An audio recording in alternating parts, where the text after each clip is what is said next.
Good morning, everybody. Welcome back to Cilinix Crypto. Hope you're all doing great, and welcome to a new video and update on ICP.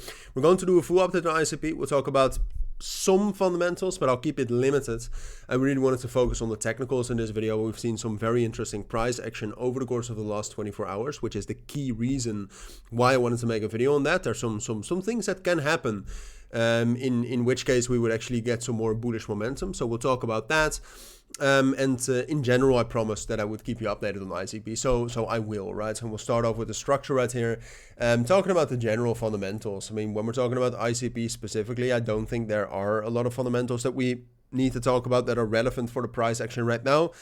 So talking about that is a little bit of a waste of time. You can see that the general momentum is still decreasing right here for ICP, which is bad, right? I mean, when we're talking about structure as well, you can see here on the 3-day time frame that ICP has dropped down below a very critical level right here with 4.5 and 4.65, right? I mean, we found very strong support there initially to liquidate some shorters, but very strong support there initially, and now we have dropped down below that on the higher time frames. This is the 3-day time frame, so it is very, very relevant. And just purely because of that, structure wise, and you can also see so far we have retested the level at 4.45, 4.5 when it was also confluent with the 7-day rolling VWAP and the fair value gap. So this structure looks like we're dropping down into the next support level, which is the support level between 3.4 and 3.1. I think especially 3.1 is an interesting area to potentially buy some ICP, but obviously that is not what you want to what you want to hear, right? Because given that structure, I'm basically telling you that I think it's most likely we're going to drop down another 19 to 26%. And I do think structure-wise that is most likely. I think that is what you need to be prepared for. However, the key reason, like I said, why I wanted to make this video is I think on the short term, there's actually some developments, and we saw some momentum yesterday. Momentum in the sense that short positions were closing, which is also momentum. That is also critical to give you some sort of an indication of what's happening to the order flow, that can turn this thing around, right? And for that, we really need to zoom into the 30-minute time frame TPO chart. So I'll explain the TPO chart a little bit. This basically just you know, shows you every session and what happens with every session. So the point of control of the session, the value area high, the value area low. And you can see that since Saturday, we have gained some stability in the area right here between 4.22 and $4. That was the general value area that we've been able to form. We've been widening a little bit since Saturday. Sunday, it was very tight, as you can see.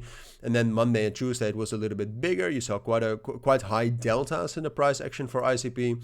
And then yesterday, that ended in the afternoon with quite a lot of bullish momentum and a breakout above value. Okay, and that is the most critical thing right now. We need to turn this into a real breakout, and that is very much what is crucial and what is happening right now. That's being tested. The critical area is right here around 4.22, 4.25.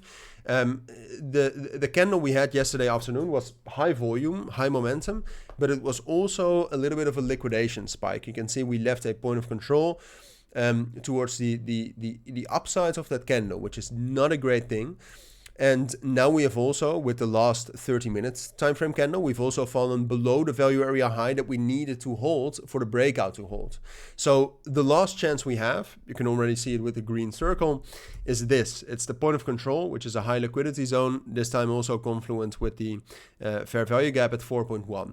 What sometimes happens is that when you have a value area, like we had from Saturday until yesterday, and a point of control in the middle, what very often happens is that when there's stability and the price breaks out, it tests the point of control, and then from there rallies up higher. Okay, so I think what we're looking at right now with ICP, given the fact that the move we had yesterday afternoon was a liquidity spike, or a liquidation spike, which is not the ideal foundation for another move up.